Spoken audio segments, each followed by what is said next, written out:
बढ़ते आगे, सुजानगढ़ उपचुनाव की सरगर्मियां तेज है। पीसीसी चीफ गोविंद सिंह डोटासरा की जनसभा हुई है। कांग्रेस प्रत्याशी मनोज मेघवाल के समर्थन में सभा हुई।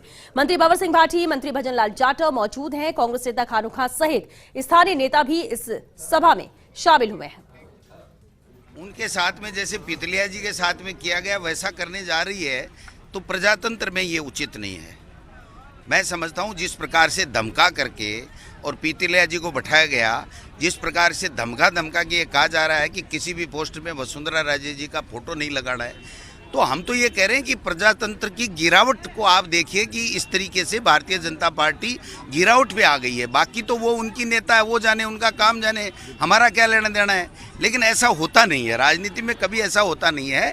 आज कोई भी हो, चाहे अटल बिहारी वाजपेयी हो, दूसरे हो, प्रधानमंत्री हो, मुख्यमंत्री हो, सबका सम्मान होता है। लेकिन भारतीय जनता पार्टी नए चुनाव लड़ने वाले का सम्मान करना चाहती है और नए जो चुनाव लड़े हुए और बहुत ऊंचे पदों पे रहे हुए हैं उनका सम्मान करना जानती है। सतीश पूनिया ने कॉन्फ्रेंस करके एक बात कही है कि जो है कांग्रेस जो है सत्ता का दुरुपयोग कर रही है, प्रशासनिक स्तर पर भी चीज़ों को अलग तरीके से लिया जा रहा है। कल भी सीपी जोशी को लेकर भी उन्होंने एक पत्र भी लिखा है मुख्य चुनाव आयुक्त को। कुछ कहना चाहेंगे उनके इन आरोपों पर?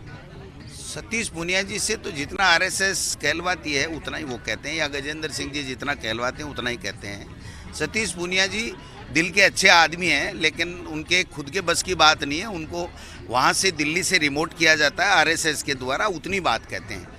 ये आप 8 मुख्यमंत्रियों की बात बहुत कर रहे हैं, क्या मतलब? क्या कौन 8 से मुख्यमंत्री हैं? राजेंद्र जी राठौड़ अपने आप को मुख्यमंत्री बनाने में लगे हुए हैं। गुलाब चंद कटारिया जी कह रहे हैं मैं बनूंगा। अर्जुन लाल जी मेघवाल कह रहे हैं भैया मैं 3 बार का यहाँ का एमपी बन गया, मंत्री बन गया, मेरा ऐसी समाज का नंबर आना चाहिए। गजेंद्र सिंह जी तो बन के ही बैठ गए, सतीश पूनिया जी बन के ही बैठ गए, वसुंधरा जी पहले से है। अगर साथ रह गए तो एक और बता दूं, नहीं तो हो गए होंगे 8। तो गजेंद्र शेखावत आप पर भी बड़े निशाने साध रहे हैं और जिस तरह से उन्होंने कहा है, पिछले दिनों भी ट्वीट किया था, होमवर्क पूरा नहीं है, एफआईआर को लेकर जो आपने बयान दिए उस पर भी उन्होंने निशाना साधा। तो क्या कहेंगे, किसका होमवर्क? क्या वो 8 महीने बाद में किसी जो घटना हुई उसकी 8 महीने बाद में अगर रिपोर्ट दर्ज कराते हैं, वो भी दिल्ली में जाके कराते हैं, और वोट लेते हैं राजस्थान का, जीतते हैं राजस्थान से, और एफआईआर कराते हैं दिल्ली में जा कर के, तो आप समझिए कि वो सही कर रहे हैं कि मैं सही कर रहा हूँ। मैं कह रहा हूँ ना, आपके खिलाफ एफआईआर है, आप आके वही सैंपल दीजिए महाराज, दूध का दूध पानी का पानी हो जाएगा।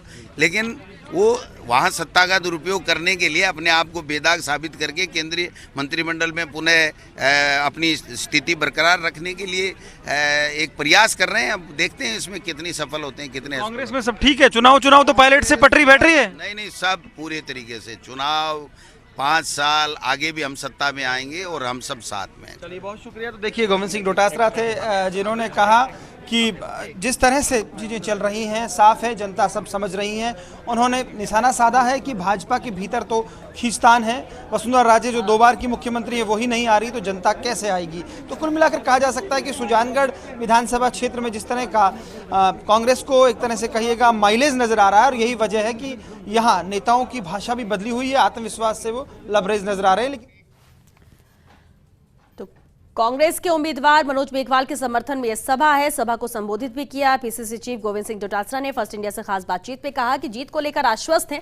बीजेपी में तो अंदरूनी इतनी ज्यादा कलह है, गतिरोध है कि वो उस पर ही ज्यादा ध्यान देते तो बेहतर होगा। लेकिन ये जो 3 सीट है हम जीत रहे हैं और इसमें कोई संशय नहीं है, खासतौर से सुजानगढ़ सीट। कांग्रेस नेता खानू खान सहित स्थानीय नेता भी यहाँ पर मौजूद रहे। बड़ी तादाद में यहाँ के स्थानीय लोग मौजूद रहे जनसभा में जो शामिल हुए हैं। तो सरगर्मियां चुनावों की तेज हो चुकी हैं। 17 तारीख को वोटिंग होनी है, लेकिन उससे पहले कोशिश यही कि सबको अपने पक्ष में किया जा सके। रैली में सभा को संबोधित करते हुए क्या कुछ कहा पीसीसी चीफ ने, वो आपको सुनाते हैं। मुख्यमंत्री अशोक गहलोत के नेतृत्व में आपने सरकार बनाई, आपने देखा एक से एक बढ़िया फैसला, चाहे किसानों की फसली ऋण को माफ करने का काम किया हो, नेशनलाइज बैंकों के भी कर्जे हम माफ करना चाहते हैं, किसान का कर्जा तमाम माफ हो। इस सोच के साथ प्रधानमंत्री जी को लिखा हुआ है कि केंद्र की सरकार एक वन टाइम सेटलमेंट का प्रोग्राम लेकर के आए, नेशनलाइज बैंकों को कहे कि वो इस प्रकार की कोई योजना निकालें जिससे जो राज्य का हिस्सा है वो हम देने को तैयार है, और केंद्र अपना हिस्सा देकर के प्रत्येक किसान का पूरा कर्जा माफ करे, लेकिन वो सुनने को तैयार नहीं।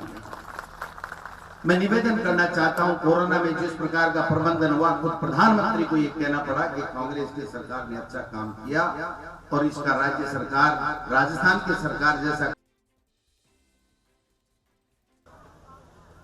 और पार्टी ने मुझे आपके बीच में भेजा है। विश्वास दिलाता हूं कि आने वाले समय में आपकी हर वो उम्मीदें, आपकी हर वो आशाएं जो 2 साल पहले आने वाले 5 सालों के लिए आपने संजोई थी, जो सपने देखे थे, उनको पूरा करने की मैं मेरी तरफ से पूरी कोशिश करूंगा। मुझसे जो आपके लिए हो सकेगा, मुझसे जो आपके लिए बन पड़ेगा, मैं मेरी तरफ से कोशिश में कोई कमी नहीं आने दूंगा। ये मैं आपको विश्वास दिलाता हूं। और उसके लिए आपका साथ चाहिए, आपका सहयोग चाहिए, आपका समर्थन चाहिए। इस 17 तारीख को आप कांग्रेस का हाथ वाला निशान बटन दबाकर उस दिन आशीर्वाद दे दे। 17 तारीख को आप अपना काम कर दे, विश्वास दिलाता हूं। उसके बाद काम की जिम्मेदारी मेरी, मैं अपनी जिम्मेदारी से पीछे नहीं हटूंगा। ये मैं आपको विश्वास दिलाता हूं। पार्टी ने जो मुझे भरोसा किया है, आप लोग जो मुझ पर भरोसा जताने जा रहे हो, निश्चित ही उस पर खरा उतरने की कोशिश करूंगा।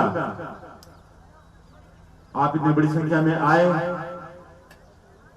इतनी देर से, इतनी धैर्य से सुन रहे हैं, इसके लिए आप लोगों का बहुत बहुत धन्यवाद। आपकी कोई बात हो, कभी भी आकर मुझसे मिल सकते हैं, कभी भी कह सकते हैं। जय निवास, जहां मंत्री जी से आप मिलने वर्षों से आते रहे, 40-45 साल का जो है का और उनका एक लंबा साथ था।